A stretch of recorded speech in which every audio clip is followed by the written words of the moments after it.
sempre houve um contraste com aqueles que querem unir fé e ciência com aqueles que têm uma visão mais ateísta sobre ciência.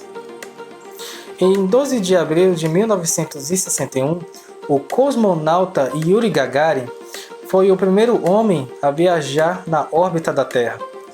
Por crescer em um regime ateísta e por achar tolo qualquer tipo de crença religiosa e por fazer um certo desprezo com a Bíblia Sagrada, ao seu retorno, ao seu regresso, ele declarou, abre aspas, "Eu estive no céu e não vi Deus lá." A declaração de Yuri Gagarin parecia ter sido um golpe fatal. No entanto, o tempo se encarregou de corrigir este pequeno trocadilho do soviético. Foi então que no dia 25 de dezembro de 1968, 3 astronautas da Apollo 8 alcançaram uma órbita muito superior à que Yuri Gagarin fez. E ao estarem lá, diante de várias redes de comunicação que estavam ao vivo, transmitindo mundialmente aquele acontecimento, naquele silêncio de milhões e milhões de pessoas, os 3 resolveram declamar o único verso que representava tudo aquilo em sua volta. Os 3 disseram ao vivo, abre aspas, "No princípio criou Deus o céu e a terra." Seria possível haver uma compatibilidade entre fé e ciência? Se sim, quem eram esses cientistas e quais contribuições eles tiveram para a ciência moderna? E a resposta está nesta obra. Eles criam em Deus, uma biografia de cientistas criacionistas.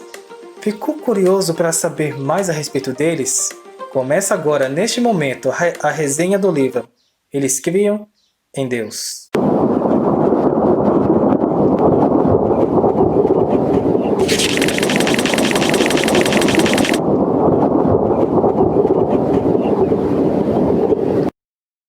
A obra Eles Criam em Deus foi escrito pelo Dr. Rodrigo Silva, professor universitário, arqueólogo e curador do Museu de Arqueologia Bíblica do UNASP. O livro possui capa brochura, 96 páginas e 21 biografias de cientistas e sua fé criacionista. A obra apresenta de uma forma bem sucinta e objetiva a infância, como esses cientistas viveram e cresceram e se tornaram os grandes ícones da ciência moderna.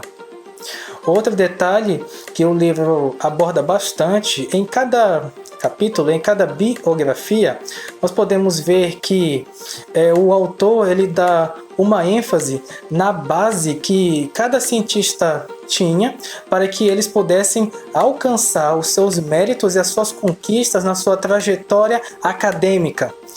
E essa base ela consiste na confiança em Deus como Criador e mantenedor do universo. Outro ponto interessante que a obra se destaca, ela aborda também sobre os altos e baixos que cada cientista passou em sua época dentro do seu contexto social. Muitos tiveram que lidar com o preconceito e tiveram que lidar com paradigmas esses que foram sendo quebrados por eles mesmos. Quer conhecer alguns deles? Pois fiquem agora com alguns dos cientistas que se destacaram na sua carreira acadêmica e na sua contribuição para a ciência moderna. Número 1, Leonardo da Vinci. Quando falamos de Leonardo da Vinci, um ponto interessante que se destaca nesta obra diz a respeito do seu nascimento. Seu pai chamava-se Sir Piero e a sua mãe Catarina. Sir Piero pertencia a uma classe bem alta, enquanto a sua mãe Catarina possuía uma classe mais humilde, não tinha uma cultura acadêmica como seu esposo Sir Piero. E por Sir Piero pertencer a essa nobreza, acabou abandonando a sua esposa Catarina e seu filho Leonardo da Vinci ainda bem cedo. E por conta disso, Da Vinci sofreu algo muito forte com ele, passou um bom tempo sendo chamado de filho bastardo e acabou não sendo reconhecido pela paternidade do seu pai, Sir Piero. Número 2. Galileu Galilei. Um ponto interessante que a obra destaca na biografia desse cientista é que com apenas 17 anos de idade ele iniciou seus estudos lá em Pisa. Ele ficou conhecido nessa época por seus colegas de classe por um apelido chamado de debatedor, porque ele vivia a todo momento questionando seus professores em sala de aula que não apresentassem provas convincentes do que eles falavam e afirmavam em sala de aula. Por conta disso, no ano de 1585, ele foi obrigado a deixar os estudos lá em Pisa por falta de dinheiro para custear os seus estudos. Nessa época, a universidade ela costumava oferecer bolsas para alunos pobres, na qual Galileu se encaixava. Mas, por conta da sua fama de ser um encrenqueiro acadêmico, entre aspas, ele acabou ficando de fora disso. E foi obrigado a deixar a universidade e passou por altos e baixos na sua vida. Mas o que fez com que ele continuasse, com que ele prosseguisse adiante, foi a fé que a sua mãe lhe havia ensinado bem cedo. Ele pediu a Deus, ele com amor ao Senhor, para que ele lhe guiasse, ele fosse o seu mentor, o seu professor. E após ele se erguer, ele começou a dar aulas particulares para poder assim se sustentar. Número 3. Maria Mitchell. Maria Mitchell foi uma astrônoma norte-americana e foi a primeira mulher eleita na Academia de Artes e Ciências dos Estados Unidos. Um ponto interessante que se destaca é a paixão incessante que ela tinha em se tornar astrônoma. Mesmo com as dificuldades, pelo fato dela ser mulher, ela não abandonou, conseguiu prosseguir em frente, quebrando todos esses paradigmas que haviam em volta. Em 1847, ela fez uma descoberta revolucionária de um cometa.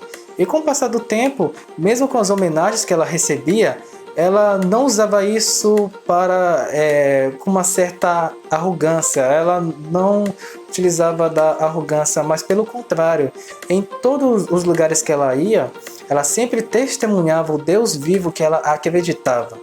O Salmos 19 sempre fazia parte de seus lábios como cânticos, que diz: Os céus proclamam a glória de Deus, e o firmamento anuncia as obras de suas mãos. Número 4. Isaac Newton. Quando se fala de Isaac Newton, a primeira coisa que vem em nossas cabeças é a descoberta da lei da gravidade, que nos remete àquela velha história de que uma maçã caiu em sua cabeça e então ele formulou a ideia de que os corpos são atraídos para o centro da Terra. De fato, Newton é considerado como um dos grandes gênios do seu tempo. Ele realizou pesquisas que trouxeram grandes contribuições para a matemática, óptica, física e astronomia.